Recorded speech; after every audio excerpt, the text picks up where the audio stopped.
Welcome, everybody, back from a 4th of July weekend. It's the Orange Bloods Texas football YouTube show.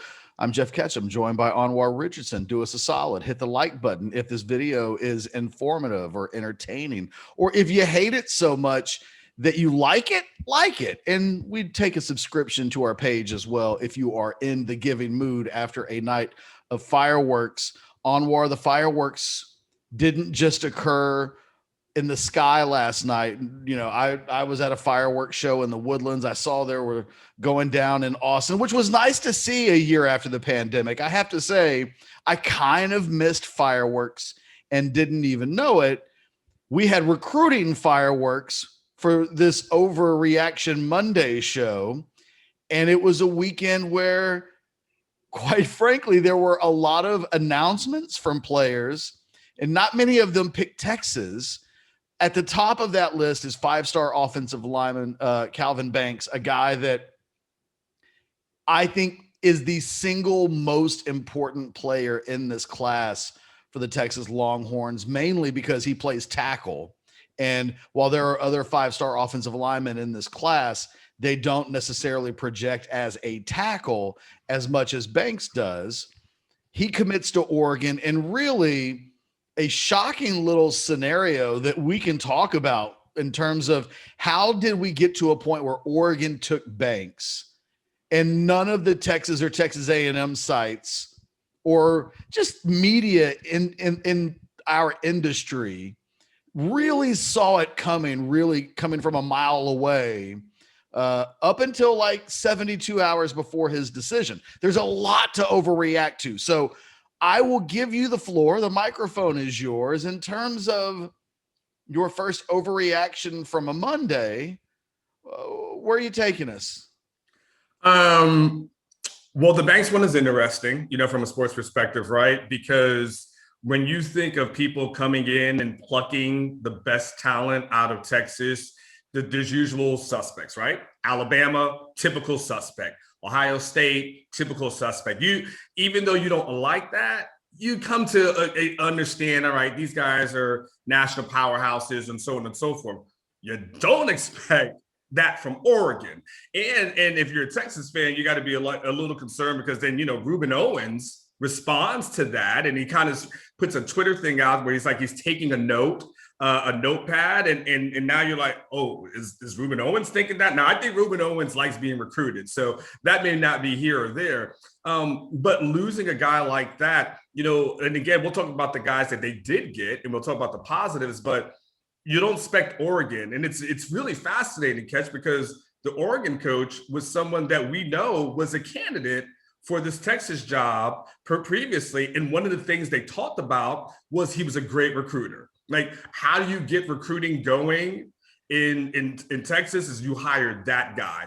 And so you almost see that he was able to come in and pluck guys. So it's a fascinating thing because as I was on our message board over the weekend, you saw people, our fans who were, obviously upset, not wondering that I think everyone thought once NIL kicks in, Texas is just going to kill it, right? Because you can make more money at Texas than any other program. And what they're seeing is kids are still like, okay, Texas is cool, but there's some other programs that we're interested in. So this one, from the Banks perspective, it definitely is that head scratcher that's happened. And then Texas and his staff, they just got to find a way to rebound. I don't even know where to begin, Anwar. Really, you said about 10 things that I want to respond to. Uh-huh. One of the most interesting things is a quick conversation about Mario Cristobal and the fact that had they not lost a couple of games last season, right as his name was being mentioned as a candidate, he's the head coach of the University of Texas right now. I mean, Sarkisian was picked because the head coaching market was uninspiring. But we know that Chris Del Conte has a couple of guys that he likes. Mario Cristobal's one, James Franklin is another, and both of those guys had great 2019 seasons. Great. And then it didn't happen for them in 2020 in a way that the feeling would have been, it would have been hard to sell that higher. You hire a guy who goes 4-3 last year at Oregon. That's not even better than the guy that you just fired. So they end up going coordinator route because Steve Sarkisian had a package and a story that you could sell. But, it is a reminder that history is a fickle thing, fate and what ends up happening in life and how you end up at Orange Bloods and how I end up owning Orange Bloods and, the decisions that you make in your career that led to ending up at Orange Bloods, right? I mean, Yes. you went from Florida and you've been to Detroit and you were at Yahoo, and then all of these things happen. And I had completely forgotten about Mario Cristobal until 72 hours ago. And then it was like, oh yeah, that dude would have been at the top of the list had Chris Del Conte been able to really go to his own personal list. Like, didn't they lose to Oregon State or something like that? And that was like one of the blows. I got to look it up. But I don't remember Oregon stuff. Okay. So I remember the big games they played the year before. Maybe I remember they lost a couple of games in a row. And I'm looking it up right now. It just put people on tilt because his name was probably the first name to surface. And it was almost as if the mere mention of the Texas job and him as a thing jinxed Oregon last year on the field. Absolutely. And that happened with a couple of guys. Every time a name popped up, it was like, oh, damn, they lost by 20. They lost to Oregon State last year. It was 41-38. And then they lost to Cal. Not too long after that, it was 21-17, and then they had their game against Washington canceled. So they started off 3-0, and then I distinctly remember following it. That's why there's only one reason I remember Oregon State, Oregon, is because that was like oh shit, they just lost to Oregon State, and then they followed up with Cal, and then it was done. It was done. It was a wrap. Yeah. So I don't even know how much more it's even worth talking about that. There's just a backstory to this commitment that is interesting because there was about a 5-minute window when Mario Cristobal was a name that we were talking about. And then, like you said, Oregon State happens and that just stopped. Mario Cristobal can recruit. I don't think there's no shame in a vacuum at like losing a recruit to Oregon and Mario Cristobal. Oregon will occasionally get a guy. It's the circumstances, and Oregon isn't it's not like Oregon competes in the Ohio State, Alabama, Clemson. They're not an SEC school, so they're not routinely getting top 10 classes. They have a lot of John Malkovich type classes where they'll have a handful of guys in every class that are nationally elite guys, but the overwhelming majority of their classes at a level that they are rarely in the top 10 in recruiting, but they will occasionally get theirs. And there's no shame in that, really. On the surface, if you're just in a world where we're just talking about a one-off, it can happen. That this guy was so important to Texas.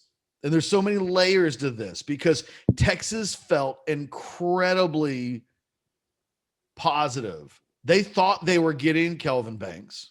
They thought that they led all the way up until the very end. So there's a misreading of the tea leaves here that that can't happen for the most important prospect in a class. If you misread the tea leaves on DeAnthony Gatson, whatever. I mean, he was the second back in a class. And people were even wondering whether or not they needed to take another running back after taking Keelan Robinson, the Alabama transfer, just a couple of weeks ago. And he has a lot of eligibility remaining. So you could overlook, okay, something weird happened there.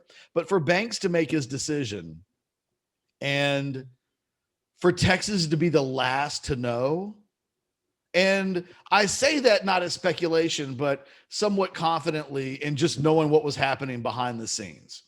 All the way up until Sunday, Texas thought one thing about the recruitment. And then on Sunday morning, they were like, oh, crap, this Oregon A&M thing, that's real. So that happened to the guy because getting Banks was critical for getting 5-star talent out of this state. That has to happen. It was critical for this offensive line class after a year ago really needed to be at a level, especially considering, again, a very historically strong year in offensive linemen. You got to get the best guys. In terms of momentum, it matters a lot because you got a guy like Bryce Anderson who's choosing between Texas A&M in the next few weeks, and you want to get some real momentum going. You want elite kids to see other elite kids going there. And that my biggest problem, and look, some of this is like Jason and I, from a reporting standpoint, we have to evaluate. We thought Texas led when we did the war room Thursday night, Friday morning. We thought it was a small lead, and there were others in this market who were like, no, it's a lock. It's a lock. Take it to the bank. Bet your entire livelihood. It's a lock. Banks is coming to Texas. We always felt like it was close. But in the end, it wasn't close to the school that we thought it was close, but we thought it was close for the team that finished in second. Mm-hmm. That Oregon has somehow snuck in this, I think also means we need to reevaluate how much stock we put in confidence in the building at this point. Like, that took a hit. And, it'll be fair when people say, the next time we say Texas leads for a guy, we'll be like, well, are you talking to the same people that were telling you that about Banks? Like, so there's some questions to ask out of this on a million levels, the least of which on our sake, we just got to be like, hey, we were wrong in how we were positioning this. That can't happen again. And I'm not running from that. Sukumel wouldn't run from that. We didn't have Oregon in the top 2.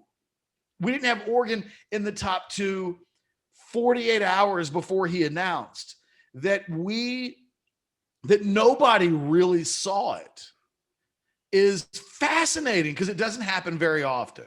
I've been trying all weekend to think about it. It's one thing to miss on a guy. We think a guy's going to go to Texas and he goes to Alabama, or we think a guy's going to go to Alabama and he picks Texas. Like, it can be close. This was unusual circumstances. I can't think of anything that really compares to it, really.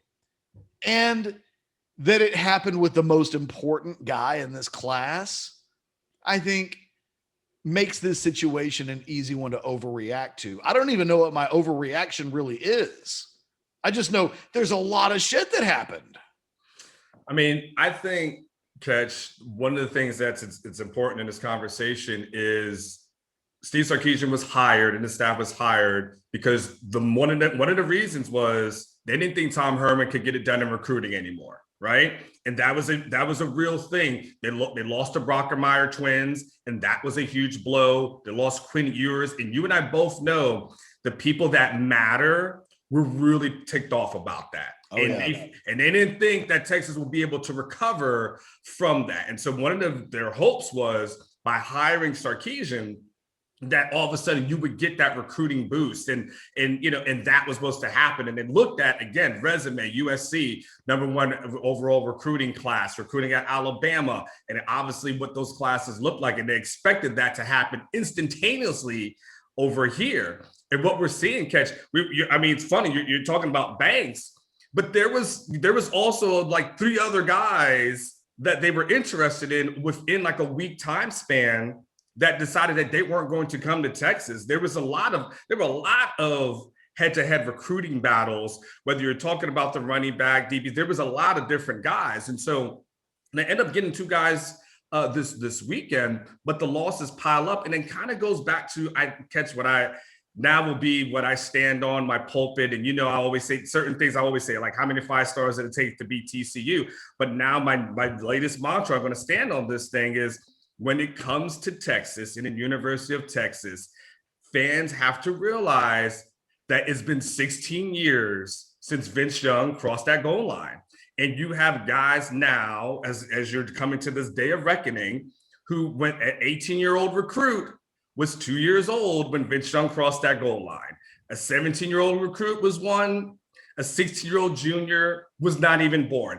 Everybody was in Pampers. So you're recruiting and talking to people about UT, and it's great. You can tell everyone about Michael Huff and stuff. These kids don't know who Michael Huff is. You can tell everyone about Vince Young, and they may have heard the name, but they don't know exactly who he is. And so you're talking about the immediate past of what Texas is, and you have guys who are saying, it's all right, it's cool. I mean, I've heard of it, but they ain't winning Big 12 championships. They're barely in the Big 12 championship game yet. It's a cool-ass stadium, and Austin's great, but guess what? They come to Austin all the time. They come here for unofficial visits, just to go and party. So, or for officials to come and party. And then at the end of the day, they're making business decisions. And then I still think a lot of this is going to come down to the one thing, Catch, that we were unsure that was going to happen, but I feel like we're seeing now is that Texas is going to have to win on the field. Like you thought that, okay, maybe to get by first year, there's some excitement. And what we're seeing is guys are like, I mean, that's cool and all, but it's Texas at this point, and they're going to have to start winning games.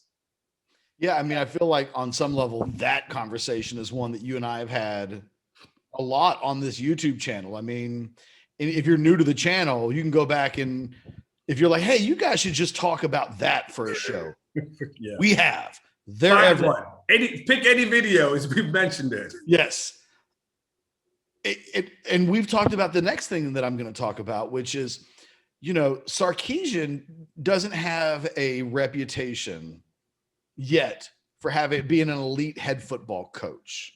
He just never quite was able to. He never even had a season yet as a head coach that Mario Cristobal had a couple of years ago at Oregon, where they go to the Rose Bowl and they win the Rose Bowl and have just finished top 5.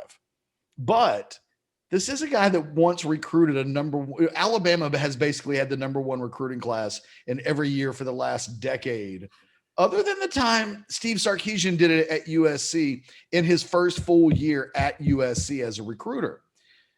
I've never seen a Texas head football coach be hired and not get by in year 1 with some real benefit of the doubt. I mean, Charlie, someone wanted to point out that Charlie ended up not having a top 5 class. Charlie had a losing season. And at the end of that losing season, that's when he went on a recruiting run. We got Malik Murphy, who was Malik Jefferson was a 5-star. Yeah. Like everyone wanted Malik at that point. Yeah. And he won him in a head-to-head over A&M. Like the schools. He almost got Kyler Murray. He can't clip. It's a little bit personal for you. He was like 84% close to getting Kyler Murray. My bad. My bad. No, but I mean, and Tom comes in and gets a top 5 class in year 1, and every A&M coach I've ever seen. So the minute Sarkisian was hired, I was like, Texas is going to have a top 5 recruiting class. Oh, and by the way, there may be 10 5-stars in the state of Texas this year. Seriously, 10. I saw a guy, Julio Humphrey, this weekend ran a 10.38 at the opening, and he's not even in the top 10 right now. And he's the fastest guy in the country in terms of elite prospects that went to the opening. He had he's going to Florida, and there are just freaks everywhere. So the combination of Sark is proven as a recruiter. He's got a good story to tell. He's got a really good recruiting staff. He's got a position that typically allows for big recruiting years in year 1. Our whole thing was he had to win immediately. Otherwise, recruiting would slip, right? That the 2023 guys, name them, right? I mean, Reuben Owens is a good one, but they're all of them. They all have kind of taken a we want to wait and see attitude publicly, more so than the guys in this immediate class. I was approaching this from the standpoint of if Texas doesn't start winning right away, he will no longer get the benefit of the doubt. But what we're seeing, and the proof is in the pudding, in the rivals.com top 25 rankings in the state of Texas, the Longhorns have one kid currently committed ranked in the top 25, number 24. They've got one kid right now ranked in the top 25 in the state. And I have it slightly different in my rankings. I've got them with a couple, maybe three.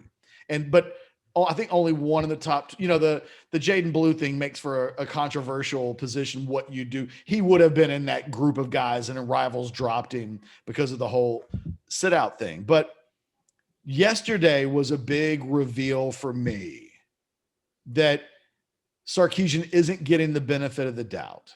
And it's a historic thing. It is one more thing he has to deal with. And I would have taken it to the bank that this year he would get the benefit of the doubt, and a guy like Banks would commit, because that's what history has shown us every time. And even you've been here enough to see two coaching changes and see that first year honeymoon bounce. Now it can go fast, right? It went in the blink of an eye. Tom Herman lost it, but you get a first year bounce, and Steve Sarkisian is getting guys on campus and getting into a bridesmaid position, I think, better than Tom Herman would have. Like, I don't know that Banks has Texas in his top three if Herman is still here, but they're not getting to the wedding. They're not getting I do's at this point. They're just getting standing back with the flowers and looking on with a nice smile and, thinking bad things like that should be me up there, or when am I going to get my day? Like, that's what Texas is doing right now. When are we going to get our 5 stars? It has, until I now see otherwise, it has left me really questioning what happens in recruiting now the rest of the way. I felt differently, more confidently, that if Texas had 6 critical prospects left on the recruiting board, that they might get 5 or 6 of that group. To lose Banks, who, no pun intended, felt like more of a bankable entity from inside the building as any of these other guys, to not get him makes you really question, even if a kid has Texas as his leader at this point, when it comes to decision time, are they going to give benefit of the doubt? And if Texas loses a couple of more of these, are the remaining blue chippers going to say, I'll go and be the only 5-star in this class? They like to play together. And what made Banks so critical is, if you get on a million levels, but if you get him in, you can point to Bryce Anderson and say, come play with the 5-star, right? Come play with that guy. And then when Bryce Anderson commits, you're able to point to the next guy and say, hey, we got a little bit of momentum. Don't miss the train. Come play with these big time guys. But as Texas misses out on a couple of those, I think the guys that really like Texas have assumed that Texas was going to have a top 5 national class. Will they still pick Texas if it becomes obvious that there is no top 5 class? And in order to be a top 10 class, they have to get that guy, that all the pressure's on him, because it won't be a 5-star party. Let me ask you something. And I'm going to go into some tricky territory, so I'm going to try to tread carefully on this. Usually the quarterback, not usually, but a lot of times the quarterback ends up being the Pied Piper of a class, right? And people always want to play with the quarterback because it's a glory position. And we believe Malik Murphy has talent. We've heard about what he did from the Elite 11 this past weekend, and we've heard some great things about him. I am curious, as a guy who's a recruiting expert, if it's Cade Klubnik who's committed as opposed to Malik Murphy, or if Quinn Ewers is still committed. Do you think it makes a recruiting difference at all? And this for the caveat, This is not knocking Malik. I don't want anyone to feel like there's an attack going on here. He's a young man. Has a lot of talent. But I'm just kind of curious, do you think any of those other names moves the needle a little bit more if they were committed? I think Ewers and Klubnik would. And I think it's mostly because they're in-state guys.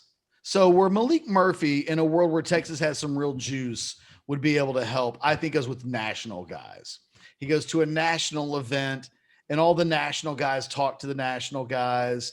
You know, the number one running back in the country, he ain't trying to talk to the number 11 defensive back. Yeah. So I think Malik Murphy gets in the room with nationally elite guys. And in a world where Texas has a little bit more juice, I think that would help. The problem is the state of Texas, and this would be a different deal next year. Next year, there are no 5-star or even high 4-star level quarterback prospects in the state. To put that in perspective, Texas has offered 0 in-state quarterbacks for 2023. That tells you, I mean, none. And they're not alone. I mean, no, the state of this is a great year. Next year will not be. It's why Arch Manning is such a big deal right now. It's what, you know, I can't go too down the rabbit hole, but I believe A&M just picked up a 2023 commitment, and they got a guy from out of state. And it was like, okay, well, they're not even going to mess around with the Arch Manning thing. There's nobody in Texas. They just went out and got somebody else. Ewers and Klubnik are just local. And those guys have it just means more that guy's near you. And those two guys played in the state championship game. And Ewers is a rock star on these camp circuit type things. And he has that big shiny number 1 overall ranking. Ewers definitely would move the needle more. I don't know so much about Klubnik. Maybe after this weekend where he goes down to the Elite 11 and on a national level really put a marker down. He was the best guy for 3 straight days. Tomorrow, you and I are doing an Elite 11 show because we got to talk about Klubnik, but we got to talk about Malik Murphy and how he did. Yeah, he balled. He did well. But Murphy isn't able to have the impact as a recruiter that Ewers or Klubnik would. And I don't think it's an indictment on Murphy. I think it's the reality of a couple of different things. Some of this just comes back to Texas doesn't have enough juice yet to truly go to an elite kid and be like, yo, dog, come play with me and let's do this at Texas. You said it. Vince was 16 years ago. I mean, Colt wasn't that long ago, but I seriously have no idea. What would that do if Texas brought Colt McCoy back on campus? Yeah. Like, hey, here's Jordan Shipley and Colt McCoy. You know, they used to, they're roommates and they fished. It's too long ago. It's too long ago when you go to Oklahoma's campus and they've got a bunch of number 1 overall picks who are still playing on national television every Sunday. You know, it's difficult. Yeah. You put Kyler Murray and CeeDee Lamb on there and put 2 luxury cars and then put your trophies out there. It kind of has an impact. They saw it. They lived it. They've been there. So they needed Banks, honestly, because he is so active on the circuit.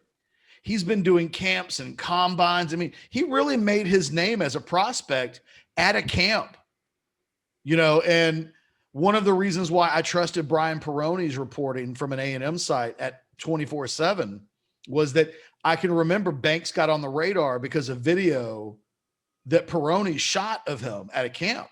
Brian Peroni helped put Kelvin Banks on the radar. Like, I saw that video and was like, this guy's a borderline 5-star prospect. He had known Peroni as a reporter longer than anybody. And Peroni was the guy that was getting the information, and it's not rocket science. Yeah. It's not rocket science to figure out who these guys who any guy would have a relationship with. And it was clear Banks has a relationship with Peroni. And Peroni's information was always consistent. And they needed Banks to be the Pied Piper. And that they know they don't really have a Pied Piper right now in July. It's problematic for Texas. And it puts a lot of emphasis on what Bryce Anderson does in his next visit. Because you can't have 6 critical guys lose the first one and go, okay, we lost our margin of error. We could have gotten 5 out of 6. We really needed to get 6. Bryce Anderson's he announced yesterday, it's a 2-team show. He's going to choose between Texas and Texas A&M. If Texas doesn't get him on the surface, their momentum will be terrible in recruiting. And the other remaining prospects will look at it and go, there ain't really any national top 100 guys in that class. Is that where I want to go when it's a really close decision between some of these guys? And the other options are Alabama, Ohio State, Clemson, and maybe even a Texas A&M or an Oklahoma. I'm not yelling fire in a crowded theater. That is not what this is.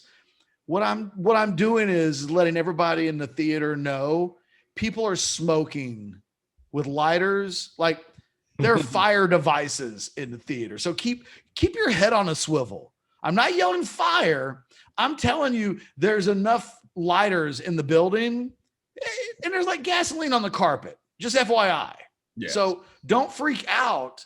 But the Banks thing is big. It's impossible to, if he commits yesterday to Texas, do you realize how different this show is today? It goes back to what I was talking about. Fate is a funny thing. It's a fickle thing. The margins between when something goes exactly the way you want it to and when it goes sideways can be like the width of a hair. If Banks is at Texas today, if he commits, we're like, Bryce Anderson is next. That's so good. Banks just kicked off the momentum. And now Anderson, who's been a little hesitant to pull the trigger for Texas, now he's got a little bit of juice to like justify jumping on board. And suddenly when a Denver Harris is looking at it and he's like, Texas has been the school I've been leaning to all the way. Hey, they got it cooking in Houston, right? They got a couple of guys from my area that I'm boys with. There's a chain reaction if the announcement yesterday goes the way people in Austin thought it was going to go. I have 0 overreactions today, Anwar. All I have is 100 baby reactions, and they're all about slightly different things. And I can understand where if someone's watching this video, they'll be like, you guys are depressing me. Look, man, we're not going to lie to you. Nah. That's the thing. This is a very much, what kind of coverage do you want as a fan? Do you want to be lied to and told that everything is okay when it's not? Or do you want to know what's going on? Well, we can be wrong, but if we're wrong, are we going to correct immediately and make sure that whatever caused us to be wrong never happens again? Because our job is to be right. Our job is to report what's happening. I think Texas fans are at a crossroads after 10 years of losing. I sense that a lot of them want to be told what they want to hear. That, hey, it's all right. Yesterday didn't mean anything. Have a good season in the fall. Flip him in December. It's that easy. There's nothing about any of this that's easy. And Sark and that staff, if they didn't know it before this weekend, they know now. Because they had a staff meeting today. I'm assuming that just because it's a day out, just because Banks had the day off, I'm assuming Sark and the guys got together and had a meeting. And in the meeting today, how the hell did that happen? How did it happen? How did we think we were leading? And in the end, Banks didn't even let them have a Zoom call at the end. Night before his decision, he has a Zoom call with A&M in Oregon, and he talks about, like, I'm going to make my decision tomorrow. It's you guys. I'm going to sleep on it. I'm not going to tell you I'm going to. Texas didn't get anything but a couple of text messages. How does that happen? And if you're waking up today and saying, just tell me the good stuff, just make me feel like it's going to be okay. Anwar and I are not going to tell you that things won't be okay. We're just going to tell you what has to happen for it to be okay. And piggybacking off of that, Catch, here's what has to happen. I think Texas fans at this point have to almost take the consolation prize and take the consolation approach, which is going to be, all right, you're losing out on the big guys. Now you have to hope that he wins against with the talent level that he has. And then I think Texas fans now have to go to, all right, okay, losing against Alabama, losing against Ohio State rather in recruiting, losing against Clemson in recruiting, losing against Oregon in recruiting, that shit sucks. So now you've got to go to, okay, but you still got more talent than Iowa State. You still got more talent than Baylor. You still got more talent than TCU. You've got to hope that the coaching staff can do what the previous two was unable to do. And what Matt Brown wasn't unable to do past the 2009 season is you got to start knocking off these teams. Yeah. You got to say, okay, well, what you've got is not here. It's not the Alabama level. It's not the Ohio State level, but you got to say, okay, it's still better than everybody else in the Big 12. It's still better than the other, 8 teams. Like Oklahoma's always going to be, coin toss, right? But you're still better than everyone else. And so what Texas fans have got to hope for is hope that what you've got and what you're getting is going to be better. Cole Hudson is going to probably be better than the other guys that, on other team. Connor Robertson should be better than the guys that TCU are picking up. And got, what I'm saying? They've got to take the consolation prize. I think the point that you made that I've had in my head, but I just hadn't quite said yet, but I think you nailed it. I think it's the single most important. I think it's the real story of this weekend is Texas is not going to make its way back by Sark showing up and winning recruiting battles, right? So I think a lot of Texas fans have thought, start racking up the top 5 classes, and that will lead to the resurgence. That is not what's going to happen. If it's going to happen, it's going to be because Sark and this staff develop, and they're going to have to win first. And the good news is Sarkisian is a boy wonder at developing quarterbacks. That's his thing. I mean, seriously, you probably couldn't say his resume as a whole, like in the last decade, is Lincoln Riley good, right? Because Lincoln has got has 5 consecutive years of something we've never seen in college football. And I'll give full credit to Lincoln Riley for that. He's damn good. But Sark goes back to Carson freaking Palmer. Yeah. He's been doing it for 20 years. He's had number 1 overall picks. He's had first-round picks. He turned a guy like Jake Locker into a first-round pick, and that guy sucked in college. He wasn't even good. Sark is a quarterback whisperer. Texas does have quarterback talent on campus. Casey Thompson has the ability to be an all Big 12 player. I think Hudson Card has Heisman finalist upside. I think Malik Murphy shows up next year. I mean, if Hudson Card's a guy that I think Heisman finalist upside, that's a whoa. I'm just drinking water this morning. What you got over there? I mean, I think Hudson Card has a potential to be an All-American. And if he's an All-American, he's a Heisman finalist. If he's not an All-American, but boy, I thought I was recovering. I think Hudson Card has a chance to be the best quarterback in the Big 12. If you're the best quarterback in the Big 12, you're going to be in New York. Okay. I mean, even Baylor and TCU have sent quarterbacks they sent quarterbacks in the same year to the Heisman ceremony. So it can happen. Malik Murphy has legit a nationally elite skill as a prospect. He ain't a player yet, but as a prospect, I don't know that they get better. So you've got that, and then you've got the rest of this coaching staff, right? Stan Drayton's got to crank out a monster year from Bijan Robinson. Kyle Flood's got to make the guys that he has. They didn't want to go into the transfer market. They felt like, we're good. Prove it. Show us. If this staff is as good on the field as their paychecks suggest that they are, because these guys are all getting paid a mint because they're supposed to be nationally elite. So this staff is going to have to get this team.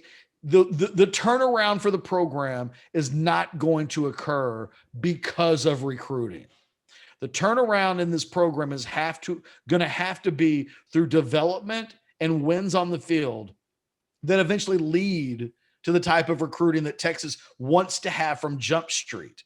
Doesn't look like that's necessarily going to happen. So now you have to do it that kind of way. And I think Texas fans, what they have to understand is, okay, this is reality. So don't flip out the rest of the summer. Like, if Bryce Anderson doesn't choose Texas, should you be shocked at this point? You could be unhappy, but this weekend painted a picture of who Texas really is right now. And that doesn't change until Sark and this coaching staff and the players that he has win at a level that puts the doubt away. It's not going to happen before then. And at least if you're a Texas fan, now you know. Now you know. It makes the Louisiana game critical. It makes Arkansas critical, because you lose those types of games and deep down, you know that's a bullet wound in the heart. You ever see those movies where like a guy gets shot in a war movie, but he lives for a while? But you can see him bleeding out and guts all over the place. You lose a game like that early next season. And all those 2023 guys who are like, I want to see what they're just going to be like, I'm not paying attention to Texas anymore. Yeah. They're watching now. They want to be impressed. But if it went sideways, it'll be tougher. And then it'll mean suddenly we're talking about 2024 instead of 2023. And then the turnaround has to occur in the 2022 season instead of the 2021 season. Like, because it won't happen until this team wins on the field. All eyes now really need to turn towards the season. And they must be good. And they must be good right away. And it doesn't matter if there are trivial little details like first-year starter at quarterback, need to find a left tackle that can play. Where's the pass rush coming from? Who makes plays on defense? All of that stuff doesn't matter. Don't tell me about the pain. Just show me the baby, right? What is that old expression about the bathwater? I don't know. I know that don't tell me about the labor, right? Just show me the baby. That's what I think elite recruits are positioned right now. And if you're a Texas fan or a player or a coach, specifically a coach, you wake up today and you know your reality more so than you did yesterday. And information is always power. And I think that if you're really paying attention, you're not losing your mind today because Banks didn't commit to Texas. You're upset because maybe you didn't see that coming, in part because we didn't do a great job of, not even Oregon sites were telling that story. It is, Anwar, bewildering to me on some levels. But you come out of that and you know where you are. And yesterday or Saturday or Friday, Texas was operating from a position where they thought they knew where they were. Now they know. They didn't know before. Now they know. And all you can do, you can't give up. You can't be like, oh, well, we're screwed. No, man. Now they know, okay, well, we got to go ball. It's the only option at this point, and I think what Texas fans have been looking for has been that immediate fix, right? Just the immediate fix that someone's going to, and I know most coaches' staffs are like that, but they just want it so bad, and everything is, it's, no one else comes in and talks about we're going to, win championships and get back to the national championship level, right? But that's what Charlie faced, right? And he wanted it to, but Tom Herman, it's the same thing. Sark comes in and is on day one, starts talking about championships, and the fan base wants this. This is the richest athletic department. There's a new South end zone. There's pressure on Chris Del Conte at all times, and the pressure is going to be on him because now that's his guy, right? I mean, Sarkisian is his guy, so they're going to be intertwined. So, and we know Chris Del Conte, he don't like that smoke. That's the one thing you and I can know. We don't like that smoke. So, there's going to be pressure that mounts if the success doesn't happen, and what you just got to hope for. Like you said, one of the things I had when you weren't here, but I wrote about this a couple of weeks ago. And when I had to fill in when you weren't here, and I've talked about the importance of a 3-0 start, and just, it is there, man. And you see it more and more that you got to beat Louisiana in that home opener. And look, Louisiana's ranked higher than Texas. Like Texas Texas fans are going to go in thinking like, oh, Louisiana's Louisiana. They are ranked higher than Texas right now. Okay, so you got to deal with that. You got to go on the road to Arkansas. Rice is rice, so you know that's a win. But you can't afford 2-1. You cannot afford 1-2. I mean, if that's the case, Ketch, can we cover another team? Like, can Orange Bloods become another something else, and you and I can do something else in life? Look, this program's going to make it back at some point.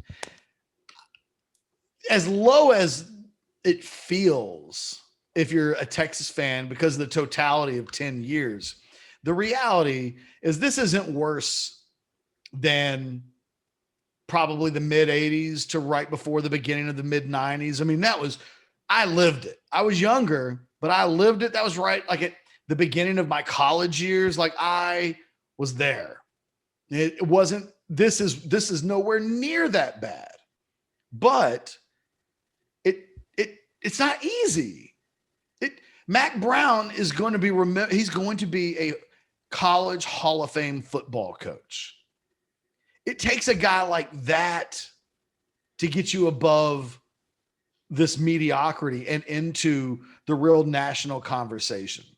And when you look at the elite of the elite, they've got great coaching, time-tested coaching. I mean, at this point, when we talk about Saban, he's been doing it for 2 decades. Dabo, he's going on a decade now. Ohio State, you couldn't say it about their head coach, although he's seemingly elite based on his ability to maintain what's already built there. But Urban Meyer came in there on the back end. I mean, that program has been running cleanly for decades now. And great quarterback play. And when you combine the two things together, that's how you can really compete for championships. Dabo without Deshaun Watson and Trevor Lawrence, what are we talking about, right? Mm-hmm. And so Sarkisian has to prove his way into that kind of territory. It's unproven. Texas doesn't quite have that there yet. But my goodness, if he can just develop quarterbacks in Austin the way he's developed them everywhere else, Texas will be okay. That's the safest thing, because the entire Texas story is different if they've got badass quarterback play all these years. The thing that I would hang my hat on more than anything else is Texas has badass quarterbacks on campus right now. Seriously, whether it's Casey or Hudson, I don't care. Yeah. If either of those guys plays anywhere close to their ceiling, Texas is going to have badass quarterback play. Everything's possible from Louisiana, Arkansas. Those games aren't scary if you're badass at quarterback. You just show up, you do the damn thing, you walk out of town with a W, because that's what happens when you've got great quarterback play. So it has to happen. It feels like Sark's ability to create that. It means I don't know when it happens. Sark's got 3 or 4 years. I have to believe in 3 or 4 years, somebody emerges as a force at quarterback.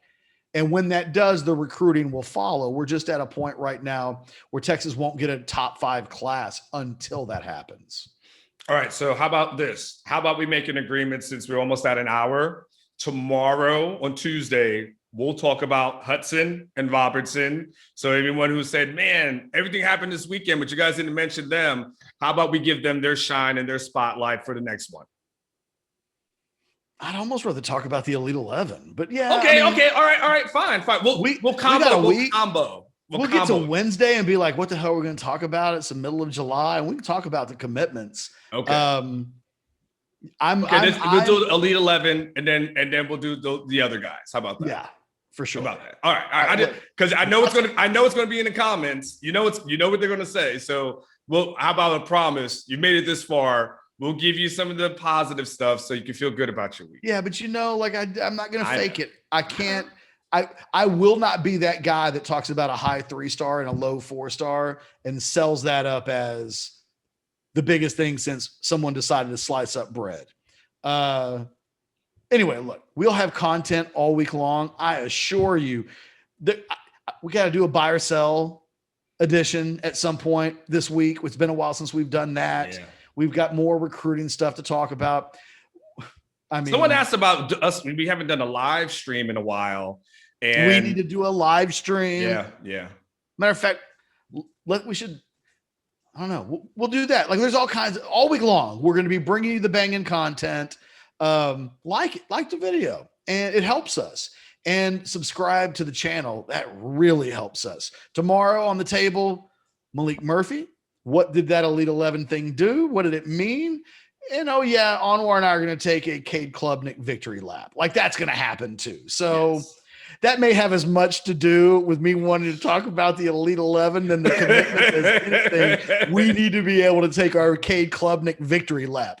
But that's not for today. That's for tomorrow. So until then, you guys be good to each other. Take care. We'll talk to you later. Bye-bye.